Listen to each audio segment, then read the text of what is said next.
All right, well, go ahead. All right, my name is Byron Nearnoff, and this is my grandfather's steam engine that he built probably around 1910, maybe earlier than that. And he had in his first boat that he built on the deck of a cargo ship that was a steam engineer on, 17-footer, and this is all homemade. A lot of the parts were cast down in Fife Shipyard down in Glenwood Landing. Some of the basic engine parts, and then he machined everything himself. And I'll get it working. Can you see it working? Yeah. It's a two piston compound engine. Okay, there's 2 cylinders here. The steam would go into here from the boiler. Made his own boiler, by the way. I got pictures of that someplace.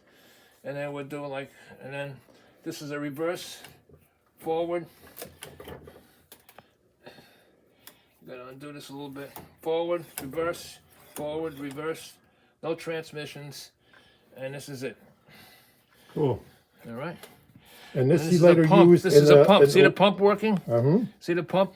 It would pump in water, I guess, and would fill up the boiler when the boiler would run low because of the steam, because the steam would come out, and then you need to fill up the boiler. So this would keep the boiler filled with water. And that's it. Byron, tell me about your grandfather's boat here that Okay, he built. that boat is looks like it's from Long Island Sound. The picture was taken in 1910. So he built it years before that. My grandfather worked as a steam engineer on a freighter line that shipped mahogany, Honduras mahogany, from South America to Canada. And he worked on that steamship line, and they allowed him to build this boat that you're looking at now. It's an 18-footer on the deck of the freighter. And then they came into New York. He unloaded the deck and put it into a boatyard, someplace in Long Island City or someplace. And when he bought the house out here in 1910 in Glen Head, he brought that with him.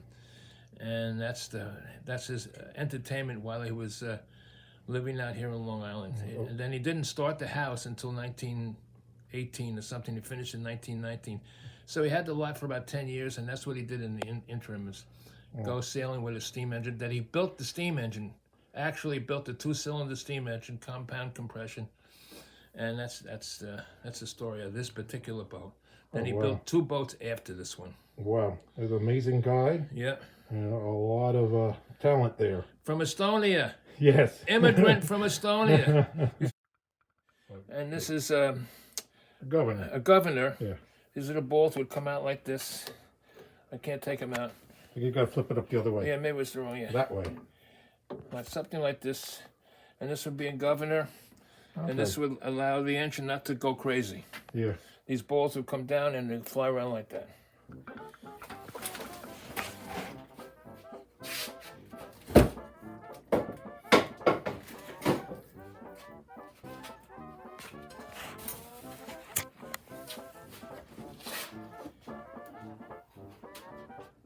On the back of the 1910 photo, there's a little note that says the engine is the half size of a white engine and it's running on 250 pounds of pressure.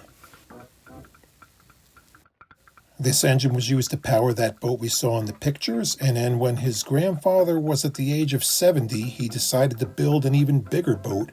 He built a 33-foot cabin cruiser in his backyard and used that very same steam engine to power that too, fired by coal. So he had the only steam-powered pleasure craft on Long Island Sound back in the late 1950s and early 60s, and there's a newspaper article to prove it.